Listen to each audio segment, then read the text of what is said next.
On the morning of September 3, 1792, a woman was taken from a prison in eastern Paris and pushed into a room where a group of armed men sat waiting. They told her what she had to do to walk free. She had to declare, in front of witnesses, that she hated the King of France, hated the Queen, and rejected everything the monarchy stood for. She refused. The men exchanged looks. One of them spoke 4 words in French. "Élargissez, madame." Take her away. A door opened. Outside in the courtyard, a mob was waiting with clubs and blades. She was 42 years old. Her name was Marie-Thérèse Louise de Savoie-Carignan, known to history as the Princess de Lamballe. She had been born into privilege. She had been widowed at 18. She had become the closest confidant of the Queen of France, and she had chosen, deliberately and with full knowledge of the danger, to walk back into a city where she might be killed, because she had decided the Queen needed her nearby. This is her story. Marie-Thérèse Louise was born on September 8, 1749, at the Palazzo Carignano in Turin, in what is now northern Italy. She was the 4th daughter of Louis Victor of Savoy, Prince of Carignano, and Princess Christine of Hesse-Rotenburg. The Savoy-Carignano family was a junior branch of the House of Savoy, which ruled the Kingdom of Sardinia. They were royalty by birth, though not among the wealthiest or most powerful families of Europe at the time. Those who knew her in her early years described a young woman of gentle character and composed manner. Contemporary accounts speak of her blonde hair, her light blue eyes, and what observers noted as a quality of genuine kindness in her dealings with others.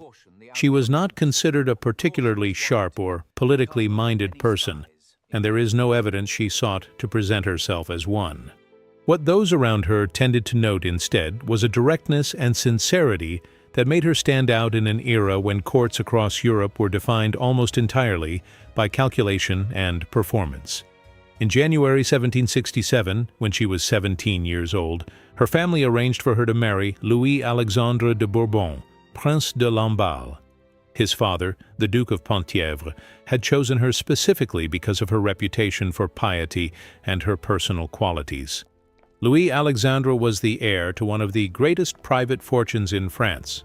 The Bourbon-Penthièvre family held an extraordinary level of wealth, descended through an illegitimate but legitimized line from King Louis XIV himself. Before the wedding ceremony, something happened that people who recorded the event found worth noting. Louis-Alexandre, apparently eager to see his future bride in advance, traveled in secret to where she was staying and arrived dressed as a simple country servant.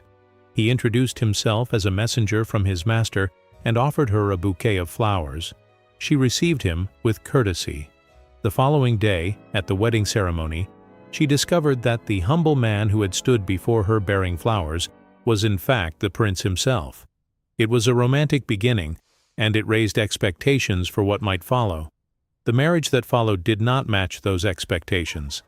Within a few months, Louis-Alexandre began taking other partners openly, including women from the world of Parisian theater. By accounts from the period, this devastated his young wife. She was 17 years old, living in a foreign country and facing a situation she had no power to change. Some records suggest she was in the process of seeking a formal separation when events made the question irrelevant. On May 6, 1768, Louis-Alexandre died. He was 20 years old. The cause of his death was a venereal disease, a direct consequence of his many encounters outside the marriage. Marie-Thérèse had been his wife for 16 months. She was 18 years old. She had no children. She inherited a substantial portion of his considerable fortune, which meant she would have financial independence for the rest of her life. But she had arrived in France under difficult circumstances, experienced a painful marriage, and was now a widow in a country that was not her own. After her husband's death, she moved in with her father-in-law, the Duke of Penthièvre. He was a man of known generosity who dedicated large amounts of his time and resources to charitable works among poor communities near his estates. The people around him called him the King of the Poor, a reflection of how seriously he took his role as a benefactor.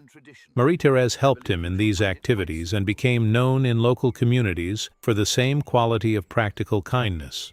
The years she spent with the Duke were quiet years. and there is reason to think they gave her a period of stability after the disruption of her short marriage. That quiet period ended in 1770.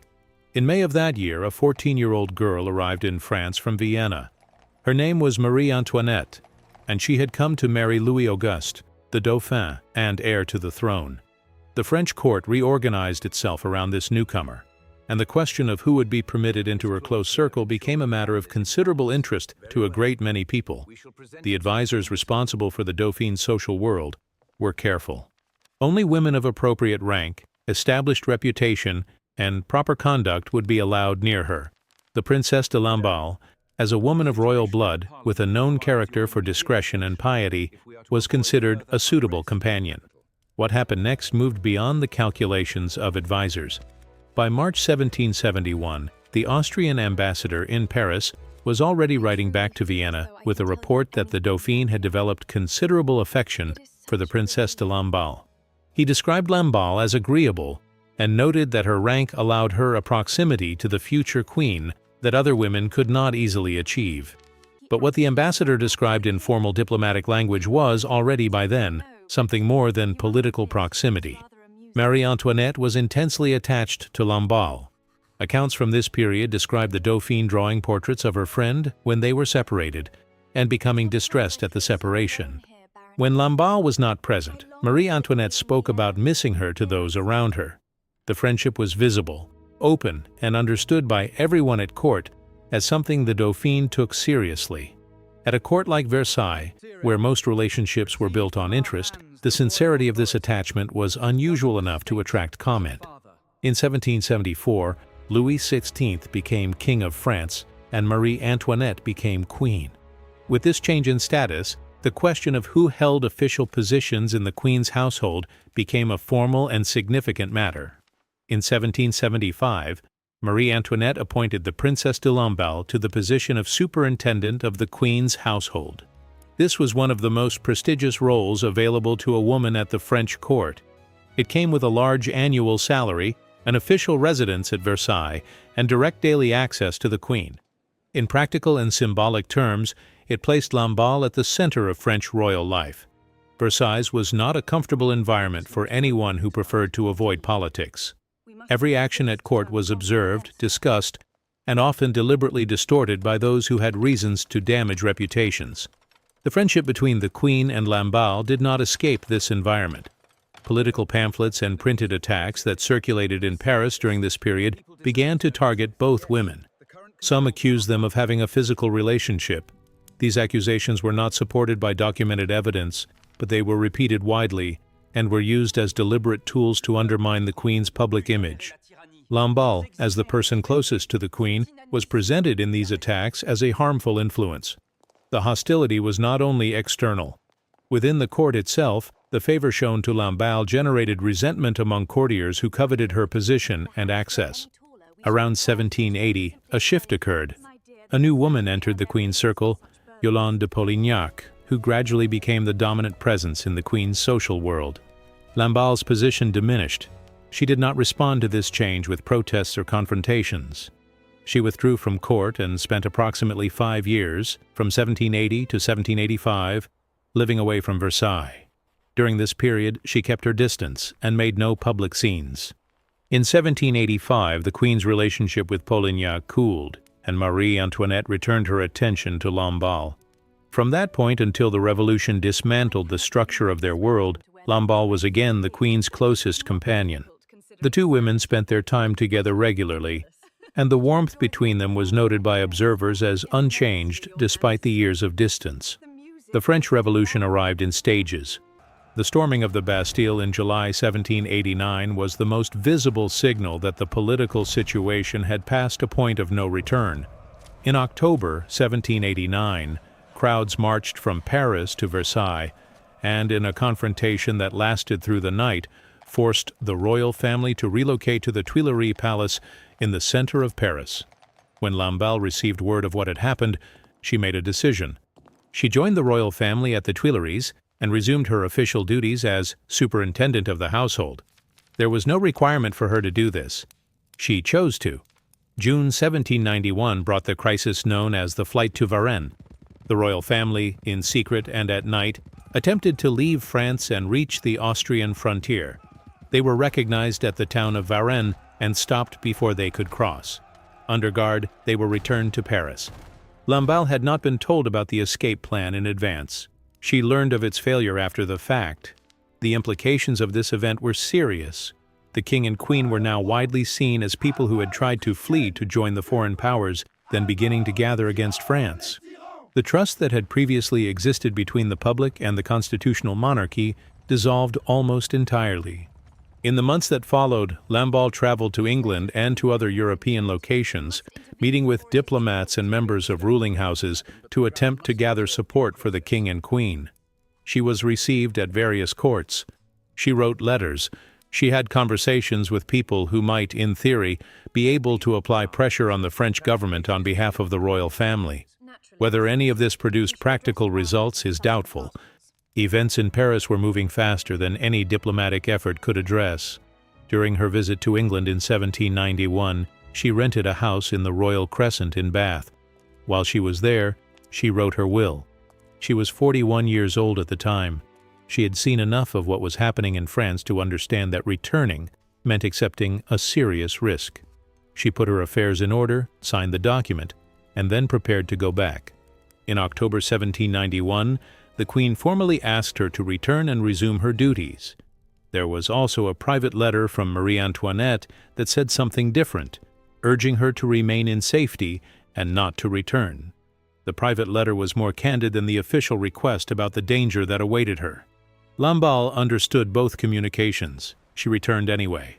When asked later by those around her why she had come back despite knowing what it might cost her, she reportedly said, "The Queen wants me. I must live and die near her." On November 12, 1791, she was formally readmitted to the presence of the King and Queen at the Tuileries. The months that followed were tense in ways that had no precedent for anyone in that court. France declared war on Austria in April 1792. The argument that the Queen was secretly working with Austria against France became, in the public view, something beyond a suspicion. It was treated as an established fact. Anyone who remained close to the Queen was, by this logic, implicated. Lamballe's position made her a target. She stayed. On August 10, 1792, the final break came. A crowd attacked the Tuileries Palace. The Swiss Guard, the soldiers responsible for defending it, were overwhelmed. Approximately 900 Swiss guards were killed during the attack and in its immediate aftermath. The royal family had taken refuge with the Legislative Assembly before the assault reached its worst point. The monarchy ended, in practical terms, on that day. The king was suspended from his duties. On August 13th, the family was moved to the Temple, a medieval fortress used as a prison, where they could be held under close and constant guard. Lamballe went with them to the Temple. She stayed with the Queen during the transfer. Marie Antoinette, in accounts recorded afterward, pleaded with the officials who came to the temple to allow Lamballe to remain with her. The officials did not agree. On August 19, 1792, guards arrived and separated Lamballe from the royal family. She was transferred, along with Louise de Tourzel, the governess of the royal children, to the La Force prison in the eastern part of Paris. In the weeks that followed, Paris was in a state of acute fear. The Prussian army had crossed into France and was advancing toward the capital. Rumors spread rapidly through the city that prisoners inside the jails were organizing, planning to break free and coordinate with the foreign armies threatening the city. These rumors were false, but they were believed by large numbers of people, and the fear they generated had direct consequences. On September 2, 1792, armed groups began entering the prisons of Paris. They set up their own tribunals inside the prison buildings. The process was quick. A prisoner was brought forward and asked questions. The tribunal gave one of two responses. If the judgment was favorable, the prisoner walked free. If it was not, the prisoner was handed outside to the crowds waiting in the courtyards with weapons. Between September 2nd and September 6th, somewhere between 1,100 and 1,600 people were killed in this way across Paris's prisons. These events became known as the September massacres. Most of the victims had no political connection to royalism at all. They were ordinary prisoners caught in the same buildings at the wrong moment. On September 3rd, the mob reached La Force. Lamballe was brought before the tribunal. The men told her what she needed to do. She had to swear an oath of loyalty to liberty and equality, and also a separate oath declaring her hatred of the king, the queen, and the French monarchy. She accepted the first oath. She refused the second. Some accounts from the period record her telling people around her, in the days before, that she had already accepted that she would not survive. One reported statement has her saying, "I have made the sacrifice of my life."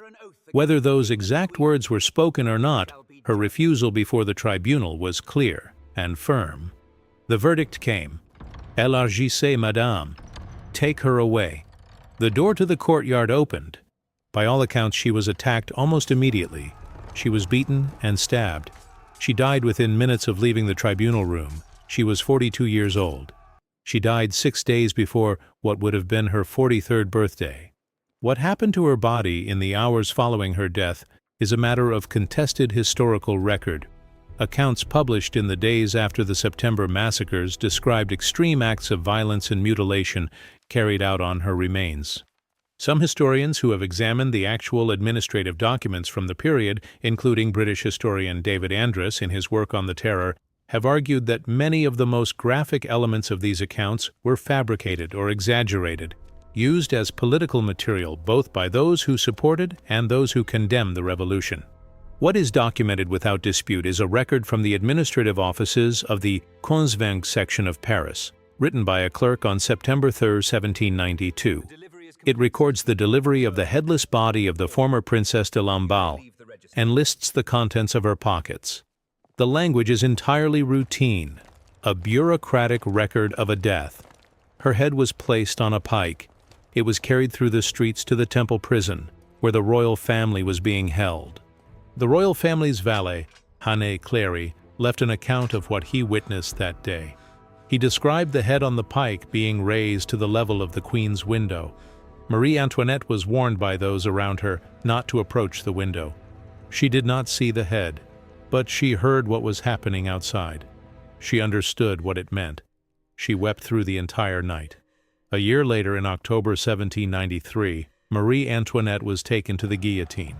The Duke of Penthièvre, the man who had been Lamballe's father-in-law and who had been kind to her in the years after her husband's death, searched in the days following for her remains. He was never able to locate her body. He died the following year, in 1793, without finding her. There was no burial. The choices Lamballe made can be traced through the sequence of events. She had substantial personal wealth from her husband's estate and could have remained safely in England or elsewhere in Europe. She had the written advice of the Queen herself telling her not to return. She had already written her will in England because she understood the risk. She came back anyway. She resumed her position when nearly everyone else of her rank had left France. She accompanied the royal family to the Temple when she could have found a way to stay apart from events. When separated and taken to La Force, she faced a tribunal alone and refused to publicly break with the Queen. Other people who appeared before the same tribunal that day took the oath and were released. The oath required nothing beyond the act of saying the words. Several people around Lamballe, including agents of the Duke of Penthièvre who were trying to save her, urged her to simply say what the tribunal wanted to hear. She refused. The reasons she gave were brief. She would not swear hatred of the Queen. That refusal, made in a room with an armed mob waiting on the other side of a door, is the central fact of her story. The September massacres are among the most discussed events in the history of the French Revolution. Historians have debated for 2 centuries whether they were organized by the radical Jacobin factions, or whether they were spontaneous violence driven by genuine public fear of a prison conspiracy, or some combination of both. What is clear from the documents is that the majority of people killed were not political figures at all. They were prisoners of ordinary kinds who happened to be in Paris's jails during those days. Lamballe was not typical of the victims in that sense. She was targeted because of who she was, the superintendent of the Queen's household, the woman publicly identified for 20 years as the Queen's closest companion, and a person who refused, even at the final moment, to perform the public rejection the tribunal demanded. She is remembered today, when she is remembered at all, largely through her association with Marie Antoinette. The scale of the revolution and the drama of the Queen's fate tend to pull attention away from the individual figures who moved through those events in less prominent roles. Lamballe's own life, taken separately, is a sequence of situations that were largely not of her own choosing. A marriage arranged by families, a husband who treated her badly and then died, years of proximity to royal power that made her a target when that power collapsed. What she did choose, and what she chose consistently across the final years of her life, was not to abandon the one relationship she had formed that she treated as a matter of genuine obligation. She had known Marie Antoinette for more than 20 years. She had served her in an official capacity and been her companion in an informal one. When the Queen's situation became dangerous, she did not stay away. She returned from England, resumed her duties, and stayed until she was physically removed by force. She was born on September 8, 1749, in Turin. She died on September 3, 1792, in Paris. She died 6 days before she would have turned 43. She had made the sacrifice, as she said she had, and she did not reverse it.